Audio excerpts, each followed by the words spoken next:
Sagres, sinal aberto que já está de volta. E a partir de agora, para saber como está a vacinação contra a Covid em Goiás, nós vamos conversar com a Superintendente de Vigilância em Saúde de Goiás, a Flúvia Amorim. Flúvia, bom dia, obrigada pela disponibilidade de conversar com a gente aqui na Sagres. Bom dia. Flúvia, como é que está esse balanço da vacinação aqui em Goiás? Quantas pessoas já receberam a vacina contra a Covid?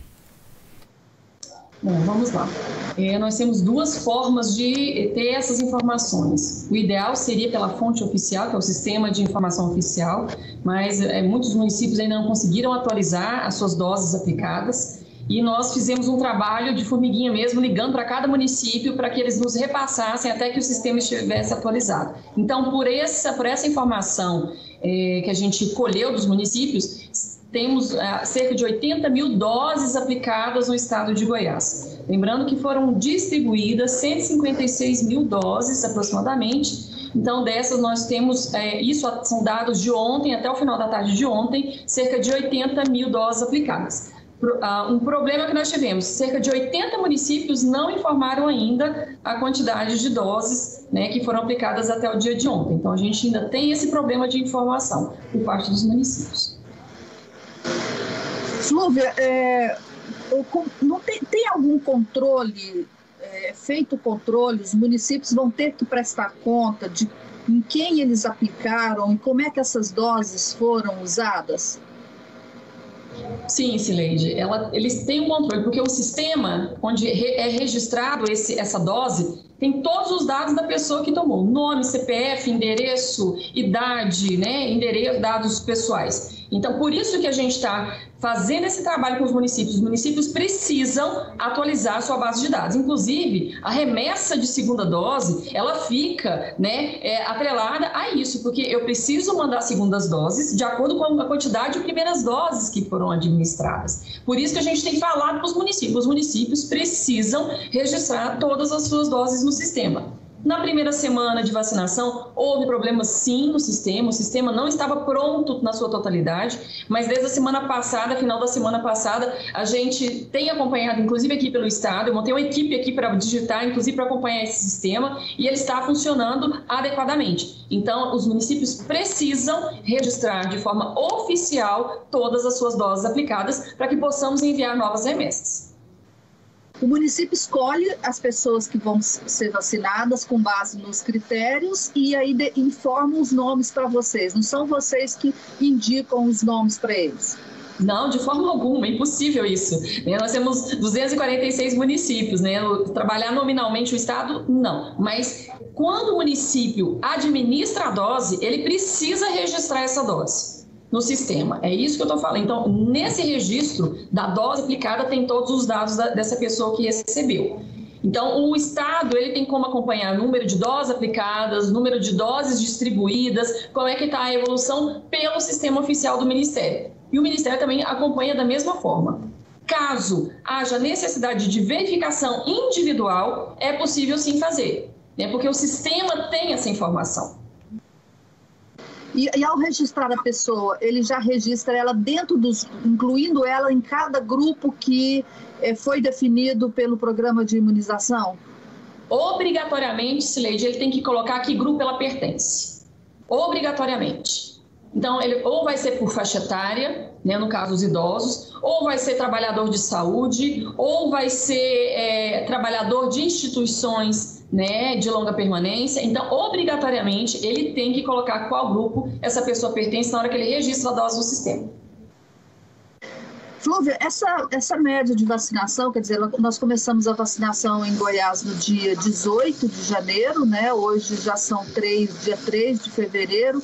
Essa média de 80 mil doses aplicadas nesse período aí de cerca de 20 dias, é uma média que o sistema de imunização já está acostumado a fazer em outras campanhas de vacinação? É menor?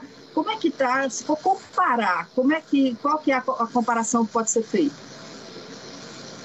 Bom, a comparação ela está mais lenta, sim, e por uma série de motivos, Cileide. Primeiro, é uma vacina nova, apesar de termos muita experiência em campanhas de vacinação, mas é uma vacina nova. A vacina, ela foi liberada pela Anvisa no dia 17, deixa eu olhar aqui se é dia 17, dia 17 de janeiro, né, ela foi liberada pela Anvisa.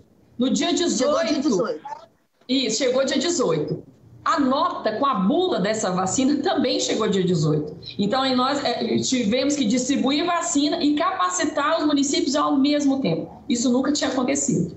Então, muitos municípios, né, receberam capacitação e, a partir da capacitação, começaram a administração de suas doses. Junto a isso, Cileide, a gente teve um problema do sistema, porque liberaram a vacina antes do sistema estar pronto. Foi isso que aconteceu. Então, na primeira semana, foi muito tumultuado. E a nossa orientação enquanto Estado foi para o seguinte, que os municípios fizessem vacinação em loco, considerando a pequena quantidade de doses e que eram grupos muito específicos, institucionalizados, que sejam os idosos, que fossem os trabalhadores da saúde, eles estavam nos hospitais, que levassem as equipes até esses locais, para garantir segurança, para garantir a qualidade do mundo biológico e também pela quantidade ser pequena, evitar tumulto e aglomeração. Então, essa foi a orientação dada. Por isso, realmente foi mais lenta. A influenza, não. A influenza a gente recebia as doses, distribuía para todas as unidades e vacinava. Era uma dose só, uma vacina única. Essa vacina, além de tudo, eu tenho hoje 2 vacinas diferentes, com intervalos de doses diferentes. Então, as equipes têm que ter muita atenção na hora de administrar e na hora de registrar, para não correr risco na segunda dose de acontecerem erros. Então, a gente tem feito isso junto aos municípios com muita cautela e muito cuidado.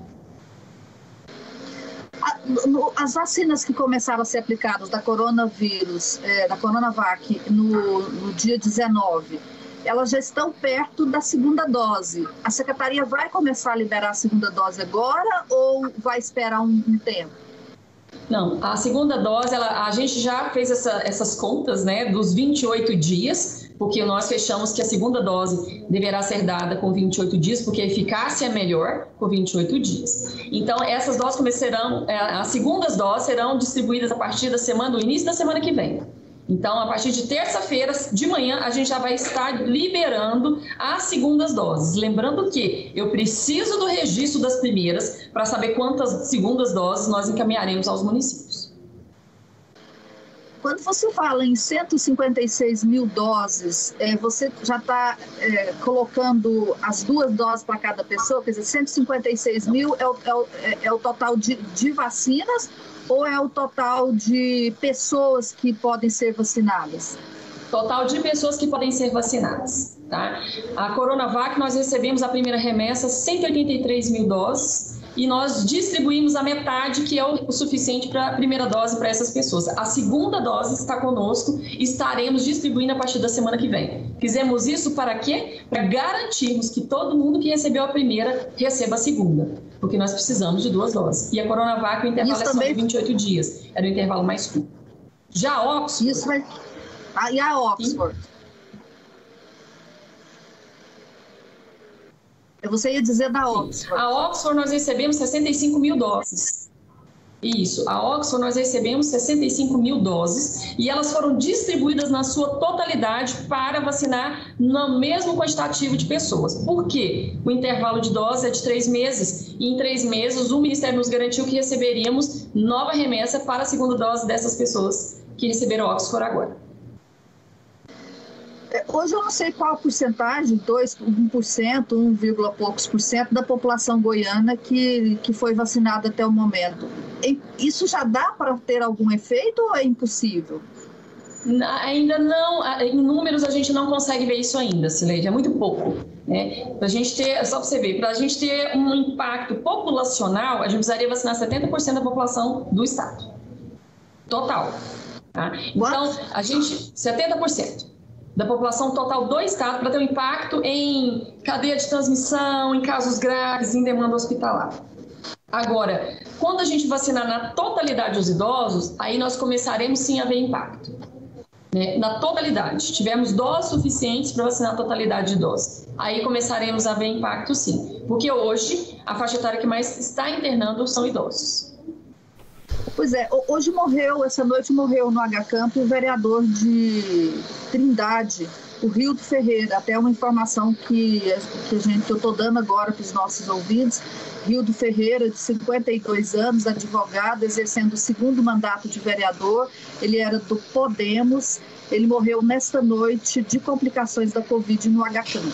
Me chama a atenção que a gente tem visto pessoas com idade inferior aos 60 anos morrendo, não sei se é mais, eu queria saber disso. Está havendo mais casos de pessoas mais jovens? A gente ainda não consegue observar isso nos dados gerais, mas existe sim uma possibilidade e principalmente, Sileide, quando a gente começar a vacinar acima de 60, a gente fala que há um deslocamento de faixa etária, porque eu protejo os acima de 60 e eu vou começar a observar, inclusive, mais ainda pessoas mais jovens, porque os casos graves que entrarão nos ovos provavelmente serão dessas faixas etárias não vacinadas. Flúvia, o prefeito de Goiânia disse ao Jornal Popular hoje que ele já pensa em medidas para flexibilizar as restrições que foram adotadas com relação a bares e restaurantes e distribuidores de bebidas. É hora, uma semana depois de tomada a medida, existem indicadores aí da Covid que sugerem que possa haver flexibilização? Olha, eu não vi essa normativa do município, né? Não cheguei a ver. A última que eu tinha era, na verdade, foi a lei seca, o decreto estadual, e o município ele optou por fechamento, não lei seca. Eu não vi essa nova determinação do município ainda, mas assim, cabe aos COIs municipais. O Estado ele dá uma diretriz e os municípios eles têm autonomia para verificar a sua situação epidemiológica e normatizar, de acordo com a análise técnica. O que a gente sempre pede, a análise tem que ser técnica, estritamente técnica, para que realmente as medidas tomadas elas tenham um embasamento para que não haja nenhuma repercussão, impacto negativo. Agora, Sileide, não é uma normativa ainda, é só uma avaliação dele. Eu não tenho esse dado. O que eu tenho é o decreto que foi feito. Não, então, o decreto continua valendo, ele só deu essa declaração ao Jornal Popular de que acha que vai avaliar e tudo, entendeu? Entendi. É momento, Flúvia, ou na avaliação epidemiológica, enfim, o momento é talvez já adotar outras medidas ao invés de flexibilizar as que a gente tem? Na verdade, assim, sendo de tudo isso que a gente teve de aprendizado no ano de 2020, né? A gente tem um momento hoje, a gente sabe que as pessoas estão cansadas, né? Que tá todo mundo, a questão econômica, ok. Mas o que a gente viu, principalmente de dezembro para cá? Um descaso com as normas de biossegurança e com os protocolos. A gente andando nas ruas, você indo ao comércio, o que a gente mais tem visto é a banalização dos protocolos. É como se a pandemia realmente tivesse acabado. Não são todos, a gente ainda tem alguns estabelecimentos que mantêm protocolos, mas a gente vê muitos que não estão seguindo protocolos mais. A primeira normativa que a gente, inclusive, discutiu isso muito precisa que os protocolos sejam seguidos. Então, a gente falou isso para a escola, porque que escola volta? Escola é um dos locais que você tem maior controle de protocolo. E que os outros estabelecimentos, outras atividades também têm os seus protocolos. A gente mas protocolos, a gente vê que não há um segmento de protocolo, há uma reincidência, né, de infração em relação a isso. Realmente, algumas medidas mais rígidas elas têm que ser tomadas. A fiscalização ela é imprescindível nesse momento. E aí não é só a fiscalização do poder público, é de cada cidadão também. Né? Se a gente não for fiscal uns dos outros, dos locais que a gente vai, infelizmente, não tem decreto que resolva e não tem, né, fiscalização, porque a gente não consegue 100%. Aí toda medida vai ser isolada, né? Toda medida vai ser um negócio fora da realidade, infelizmente. Flúvia, obrigado pela entrevista, um ótimo trabalho aí para você. Obrigada a vocês, bom dia. Obrigado. Flúvia Amorim, superintendente de Vigilância em Saúde da Secretaria Estadual de Saúde aqui em Goiás. Sileide Alves, estava com o ambiental alto, você estava junto aqui com a Flúvia no mesmo canal, acabei tirando seu som. Volta seu som só para a gente avaliar rapidinho o que disse aí a Flúvia, essa conclusão, né, de que se as pessoas não colaborarem, não se conscientizarem, qualquer medida não vai ser efetiva, Sileide. A Flúvia Amorim é uma técnica muito preparada, né, experiente. A gente já conhece aí há anos trabalhando nessa área de vigilância sanitária, epidemiológica, então, e ela é muito cuidadosa para não resvalar para a questão política, né?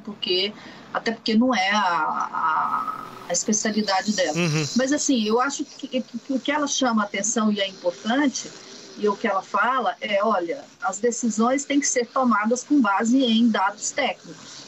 Então, o prefeito Rogério Cruz falou que está avaliando colocar um fim às restrições, flexibilizar ao menos as restrições impostas na semana passada. E o que eu gostaria de perguntar à prefeitura, com base nessa fala da Flúvia Amorim, é o seguinte: quais são os dados técnicos que embasam a flexibilização? Nós reduzimos o número de casos, nós reduzimos o número de mortes, reduziu a ocupação de leitos hospitalares, é isso? Então, ok, né? Mas acho que a prefeitura precisa de apresentar esses dados. Outra coisa é que está lenta a vacinação, né, Rubens? Em 15 dias, Goiás conseguiu aplicar cerca de metade das vacinas disponíveis até o momento. E mesmo assim, as vacinas que temos, que receberam, não são muitas, né? Se a gente for considerar a quantidade de pessoas, são poucas. São 156 mil vacinas que foram distribuídas relativas aí à primeira dose, né? E só 80 mil pessoas foram vacinadas até a tarde de ontem. E esse dado dela é novo porque no site, no painel da Covid da Secretaria, já tem um item lá, uma aba para vacinação. E nessa aba de vacinação está informado que foram distribuídas 155.784 vacinas, que é esse total de 156 que a Flúvia arredondou, mas informa que só 40 mil pessoas foram vacinadas. Então a Flúvia, porque ela disse que fizeram uma atualização por telefone, porque os dados de atualização do sistema não estão sendo feitos com a velocidade necessária, e de acordo com essa checagem manual feita pela equipe dela, ela confirmou que já tem 80 mil pessoas vacinadas. Eu tinha conversado com a Flúvia ainda ontem e ela tinha me passado esse número de 156 mil doses, e outras 156 mil e outras 120 mil ainda vão ser distribuídas, ainda vão ser encaminhadas para os municípios. Só que dessas 120 mil que ainda vão, 91 mil doses são de segunda dose. Né? Quem já tomou a primeira dose tem que tomar a segunda dose, isso representa 90 mil da Coronavac. Então tem mais 30 mil, digamos que novos vacinados, né, dessas outras doses que ainda vão ser distribuídas. E nessa questão do sistema, a gente acaba ficando dependente desse tipo de atualização manual, né, Cileide? Por telefone da Secretaria. Primeiro, o Ministério da Saúde demorou para colocar para funcionar mesmo o sistema de notificação da vacina. E depois que o sistema ficou mais pronto, enfim, sempre tem alguma atualização para fazer, mas os próprios municípios ainda estão falhando nessa notificação, nesse registro, né, dos vacinados, e a Flúvia faz inclusive essa cobrança, né, para que os municípios oficializem esses registros aí de vacinados. Enfim, vacinação, medidas de combate à pandemia, em destaque aqui na entrevista com Flúvia Amorim, que é superintendente de Vigilância em Saúde da Secretaria Estadual de Saúde aqui em Goiás. Destaques e a íntegra desta entrevista você confere acessando o nosso portal, o sagresonline.com.br.